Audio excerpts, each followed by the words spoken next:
Dans la pénombre d'une ruelle parisienne, Julien sentit son cœur s'arrêter.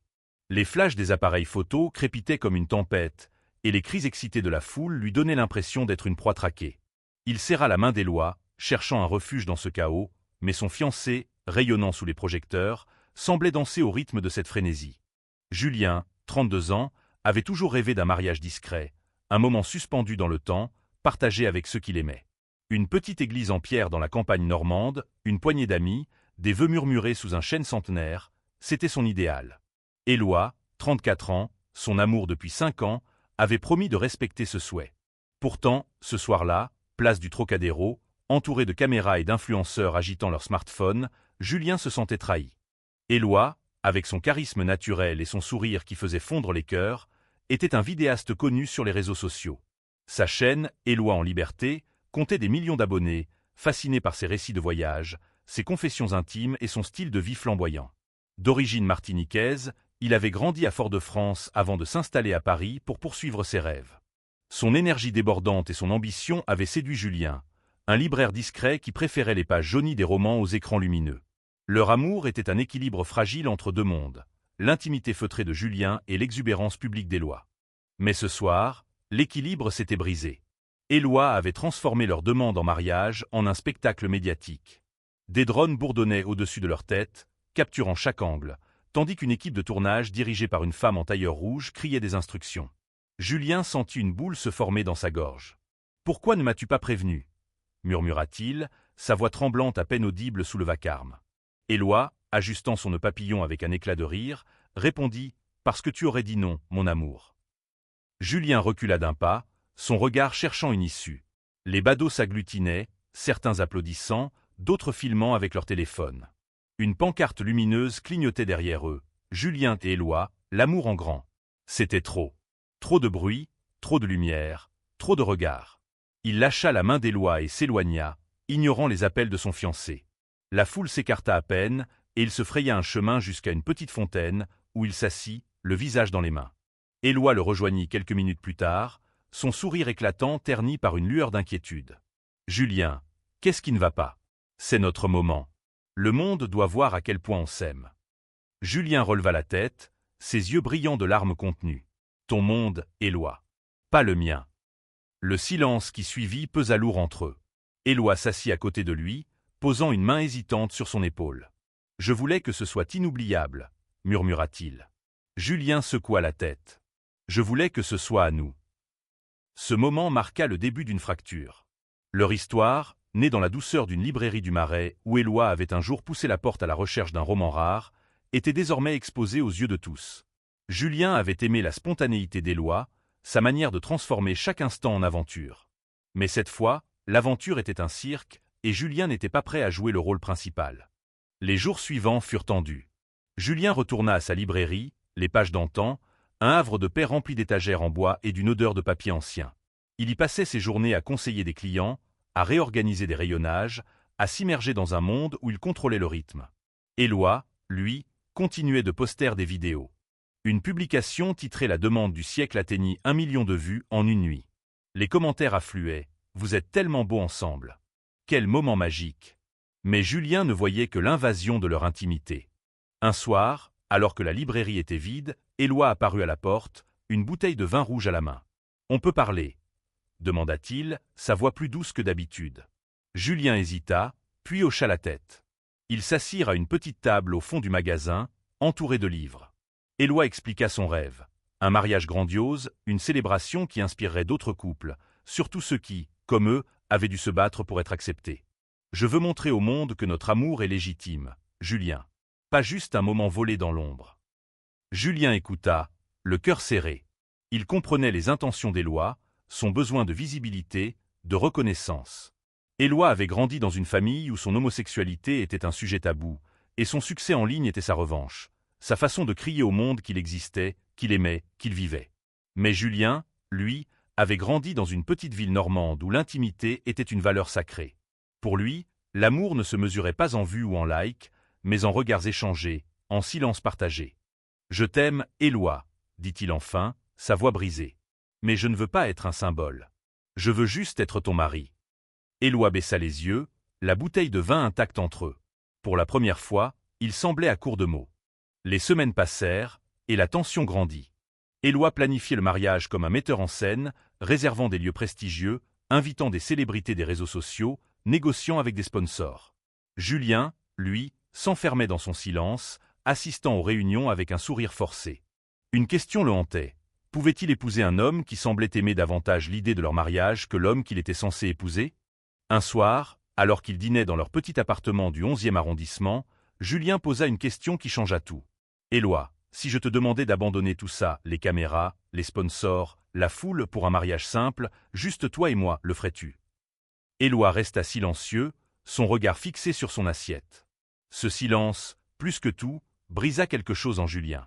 Le silence d'Éloi résonnait encore dans l'esprit de Julien lorsqu'il quitta leur appartement cette nuit-là. Il marcha sans but dans les rues de Paris, passant devant les néons des bars et les vitrines illuminées du Marais. Chaque pas semblait alourdir le poids de sa décision. Devait-il continuer à avancer vers ce mariage qui ne lui ressemblait pas, ou trouver le courage de dire stop? Julien s'arrêta devant la Seine, regardant les reflets des lumières danser sur l'eau. Il se souvenait de leur premier rendez-vous, 5 ans plus tôt. Éloi l'avait emmené sur le pont des Arts, un cadenas à la main, riant comme un enfant en le fixant au parapet. « On reviendra ici dans 10 ans, et on se souviendra de ce moment », avait-il promis. Ce soir-là, Julien avait cru en un avenir simple, fait de promesses tenues et de moments partagés. Mais maintenant, il se demandait si cette Éloi existait encore. De son côté, Éloi passa la nuit à regarder les images de leur demande en mariage.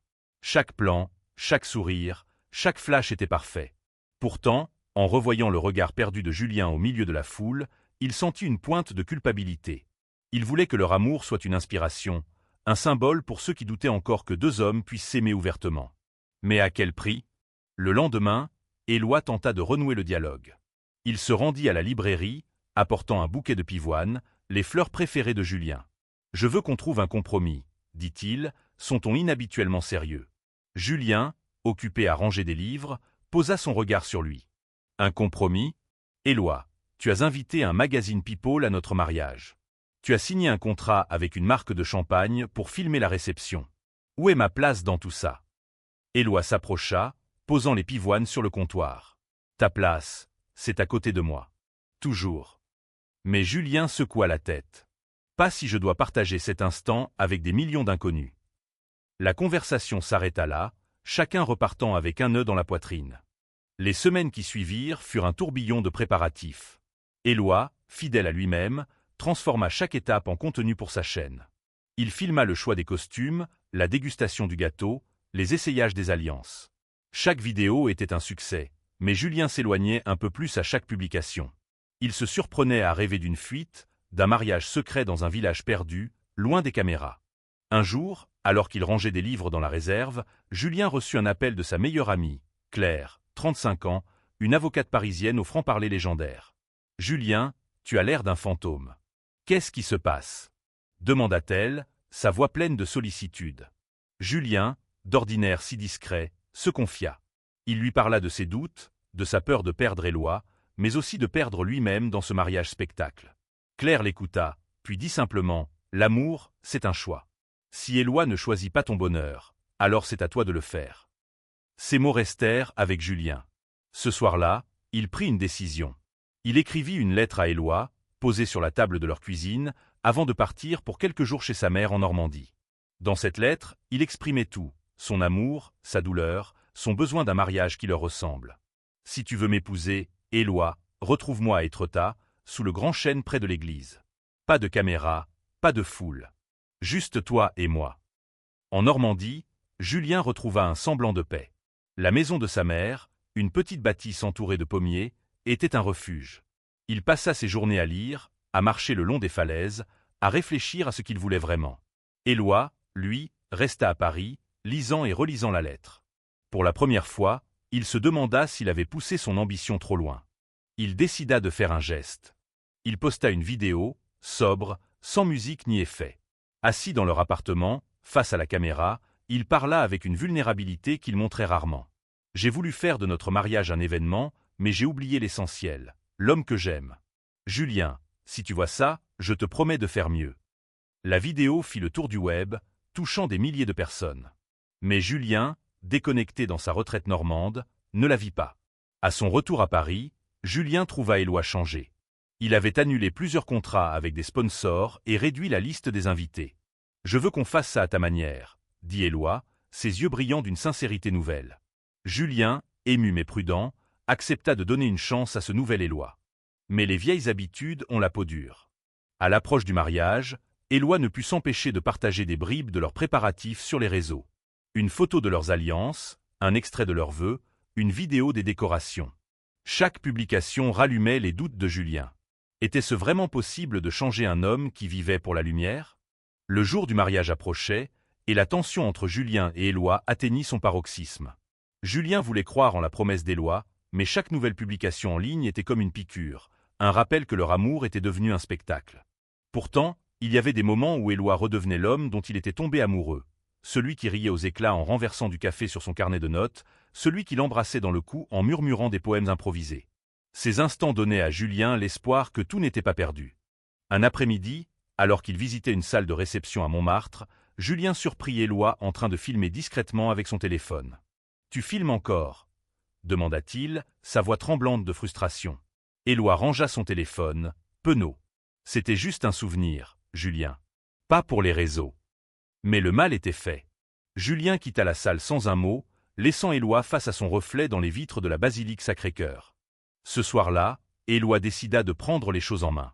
Il organisa une soirée dans leur appartement, invitant Claire et quelques amis proches. Pas de caméra, pas de smartphone. Juste du vin, de la musique douce et des conversations sincères. Julien, d'abord méfiant, se détendit en voyant Éloi rire avec leurs amis, sans chercher à capturer l'instant. Pour la première fois depuis des semaines, ils se sentirent comme un couple et non comme des acteurs dans une pièce montée de toutes pièces. Mais le répit fut de courte durée. Quelques jours plus tard, une fuite dans la presse révéla les détails de leur mariage. La date, le lieu, même le menu. Éloi jura qu'il n'y était pour rien, mais Julien, blessé, ne savait plus quoi croire. « Comment veux-tu que je te fasse confiance ?» demanda-t-il, les larmes aux yeux. Éloi, désespéré, promit de trouver le responsable. Il découvrit vite que l'assistante de son manager, une jeune femme ambitieuse prénommée Lila, avait vendu les informations à un tabloïd pour se faire un nom. Éloi la confronta, furieux, et mit fin à leur collaboration. Mais le mal était fait. Les paparazzis commençaient à rôder autour de leur appartement, et Julien se sentait de plus en plus prisonnier.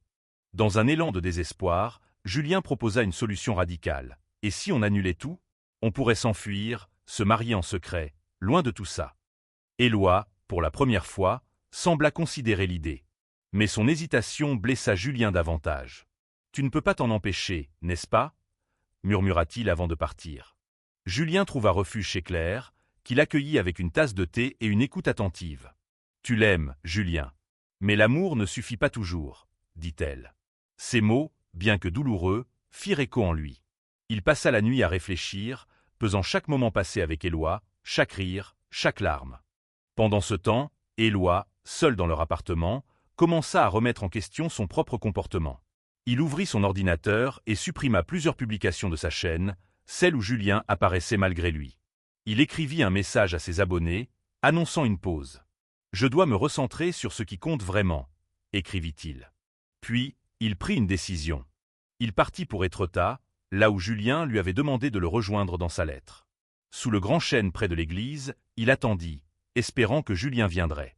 Les heures passèrent, le vent marin soufflant sur les falaises, mais Julien ne vint pas et Éloi rentra à Paris, le cœur lourd, convaincu qu'il avait tout gâché. Mais Julien, lui, était en route. Il avait décidé de donner une dernière chance à leur histoire. Lorsqu'il arriva à Étretat, il trouva l'arbre vide, mais un mot gravé dans l'écorce. « Je t'attendrai toujours. » Julien sourit, les larmes aux yeux. Peut-être y avait-il encore de l'espoir. Julien passa la nuit à Étretat, dormant dans une petite auberge face à la mer. Le lendemain, il marcha jusqu'aux falaises, le mot gravé dans l'arbre résonnant dans son esprit. Éloi était venu. Il avait attendu. Cela signifiait quelque chose, non? Mais Julien se demandait si cet effort était suffisant pour combler le fossé qui s'était creusé entre eux. De retour à Paris, il trouva Éloi dans leur appartement, les yeux rougis, entouré de cartons. « Je déménage mon matériel », expliqua Éloi. « J'ai décidé d'arrêter les vidéos, au moins pour un temps. Je veux te prouver que tu passes avant tout. » Julien, stupéfait, ne savait que répondre.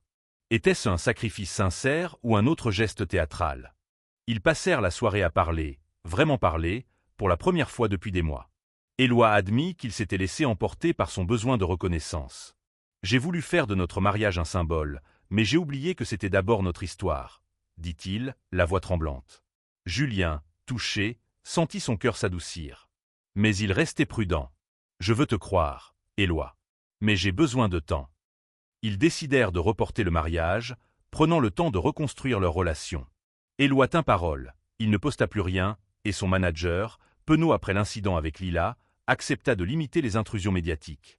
Julien, de son côté, s'ouvrit davantage, partageant ses peurs et ses désirs. Ils commencèrent à planifier un mariage plus simple, dans une petite chapelle à la périphérie de Paris, avec seulement leurs proches. Mais les ombres du passé persistaient. Certains abonnés d'Éloi, frustrés par son silence, lancèrent des rumeurs en ligne, accusant Julien de le contrôler. Une poignée de paparazzi continuait de les suivre, guettant un scoop. Julien, épuisé par cette pression, se demanda s'il pourrait un jour échapper à l'ombre de la célébrité d'Éloi. Un soir, alors qu'il dînait avec Claire et son compagnon, Marc, une idée émergea. Marc, un photographe discret qui travaillait pour des galeries d'art, proposa de documenter leur mariage à leur manière. Des photos intimes, en noir et blanc, sans mise en scène. Juste vous deux, tels que vous êtes, dit-il. Éloi, enthousiaste, accepta immédiatement. Julien, après un moment de réflexion, hocha la tête. C'était un compromis qu'il pouvait accepter. Les préparatifs reprirent, cette fois avec une nouvelle énergie. Julien choisit les fleurs, Éloi s'occupa de la musique, et ensemble, ils écrivirent leurs vœux. Chaque étape semblait les rapprocher, mais Julien ne pouvait s'empêcher de craindre une nouvelle trahison. À une semaine du mariage, un incident faillit tout faire basculer. Un ancien collègue d'Éloi, jaloux de son succès, vendit une vieille vidéo à un site People. La vidéo, tournée des années plus tôt, montrait Éloi plaisantant sur le mariage comme une performance. Julien, en la découvrant, sentit son monde s'effondrer. Était-ce vraiment ainsi qu'Éloi voyait leur union? Il confronta Éloi, qui jura que ses paroles d'alors ne reflétaient pas ses sentiments actuels. « J'étais jeune, stupide. Je ne savais pas ce que l'amour signifiait avant toi, » dit-il, les larmes aux yeux. Julien voulait le croire, mais la blessure était profonde. Les jours précédant le mariage furent un tourbillon d'émotions. Julien oscillait entre l'espoir et le doute, tandis qu'Éloi faisait tout pour regagner sa confiance. Il organisa une soirée surprise dans la librairie de Julien, invitant leurs amis les plus proches pour une lecture de poésie. Pas de caméra, pas de réseaux sociaux, juste des mots et des rires partagés. Julien, ému par cet effort, sentit une lueur d'espoir renaître. Mais la vidéo continuait de hanter ses pensées. Il passa des nuits à se demander si Éloi avait vraiment changé, ou s'il jouait un rôle pour le reconquérir. Claire, toujours pragmatique, lui conseilla de suivre son cœur. Personne n'est parfait, Julien. Mais s'il essaie, vraiment, ça vaut peut-être le coup de lui donner une chance. À 3 jours du mariage, Julien prit une décision. Il emmena Éloi dans un parc près de leur appartement, un endroit où ils avaient l'habitude de se promener. Sous un vieux saule, il lui tendit une lettre. « Lis-la après le mariage, » dit-il. Éloi, intrigué, promit de respecter sa demande. Le jour J arriva, clair et lumineux. La petite chapelle, nichée dans un jardin fleuri, était décorée simplement. Des guirlandes de lierre, des bougies vacillantes, des pivoines blanches. Les invités, une trentaine au total, souriaient en prenant place. Marc, fidèle à sa promesse, captura des instants discrets, son appareil cliquant doucement. Julien, dans un costume gris-perle, attendait près de l'autel, le cœur battant.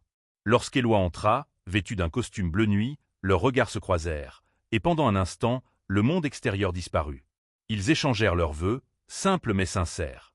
Julien parla de l'amour comme d'un refuge, Éloi comme d'une aventure qu'il voulait vivre chaque jour avec lui. Mais au moment de la réception, un imprévu survint. Un groupe de fans d'Éloi, ayant découvert le lieu via une fuite, se massa à l'entrée, téléphone à la main. Julien sentit la panique monter, mais Éloi agit vite. Il sortit, parla calmement à la foule, leur demandant de respecter leur intimité. À la surprise de tous, ils obéirent, s'éloignant en silence. Ce geste changea tout pour Julien. Pour la première fois, il vit Éloi choisir leur amour avant tout. La réception se déroula dans une ambiance chaleureuse, ponctuée de rires et de danse. Marc leur montra quelques photos, Julien et Éloi, main dans la main, rayonnant sous la lumière douce du crépuscule. Après le mariage, Julien et Éloi partirent pour une lune de miel discrète en Provence. Ils louèrent une maison en pierre au milieu des champs de lavande, loin des regards indiscrets. Pour la première fois depuis longtemps, ils se retrouvèrent seuls, sans caméra ni attente. Un soir, assis sous les étoiles, Éloi ouvrit la lettre que Julien lui avait donnée. À l'intérieur, Julien avait écrit ses peurs, ses espoirs, et une promesse « Je t'aime, Éloi, même quand tu me rends fou. Mais je veux que notre vie ensemble soit la nôtre, pas celle du monde entier. » Éloi, les larmes aux yeux, serra Julien contre lui. « Je te le promets, » murmura-t-il. De retour à Paris, ils trouvèrent un nouvel équilibre. Éloi reprit sa chaîne, mais avec une nouvelle approche. Il partageait des moments choisis, respectant les limites de Julien. Sa communauté, touchée par son authenticité, continua de le soutenir. Julien, de son côté, s'ouvrit un peu plus au monde d'Éloi, participant occasionnellement à ses vidéos, mais toujours à ses conditions. Leur mariage, bien que marqué par des tensions, devint une leçon d'amour et de compromis. Ils apprirent à naviguer entre leurs différences, à construire un avenir qui respectait leurs deux mondes. Les mois passèrent, et leur vie s'installa dans une douce routine. Julien continua de gérer sa librairie, trouvant du réconfort dans les pages des livres et les conversations avec ses clients. Éloi, lui, explora de nouveaux projets, se concentrant sur des documentaires plus personnels, loin du sensationnalisme de ses débuts. Mais le passé refaisait parfois surface. Un article People reparla de leur mariage, déterrant de vieilles photos. Julien, agacé, choisit de l'ignorer. Éloi, de son côté, répondit avec une vidéo où il parlait de l'importance de protéger ceux qu'on aime. Cette fois, Julien sourit en la regardant. Un soir, alors qu'il se promenait sur le pont des Arts, Éloi s'arrêta. « Tu te souviens de notre cadenas ?» demanda-t-il. Julien hocha la tête, ému. Ils cherchèrent l'endroit où il l'avait fixé des années plus tôt, riant en constatant qu'il était toujours là, rouillé mais intact. « Comme nous, » dit Éloi, en embrassant Julien. Des années plus tard, Julien et Éloi célébrèrent leur 10e anniversaire de mariage. Ils retournèrent à Étretat, sous le grand chêne, avec leurs proches. Pas de caméra, pas de foule, juste l'amour qui les avait portés à travers les tempêtes. Leur histoire, marquée par des luttes et des compromis, devint une source d'inspiration pour d'autres. Ils reçurent des lettres de jeunes couples, touchés par leur parcours, leur demandant des conseils. Julien, toujours discret, laissait Éloi répondre, mais il souriait en lisant les mots de son mari, empreints de sincérité. Sous le ciel normand, Julien murmura à Éloi « On l'a fait. On a construit notre histoire. » Éloi, les yeux brillants, répondit « Et ce n'est que le début. » Leur amour, forgé dans le chaos et la tendresse, était devenu leur plus belle victoire.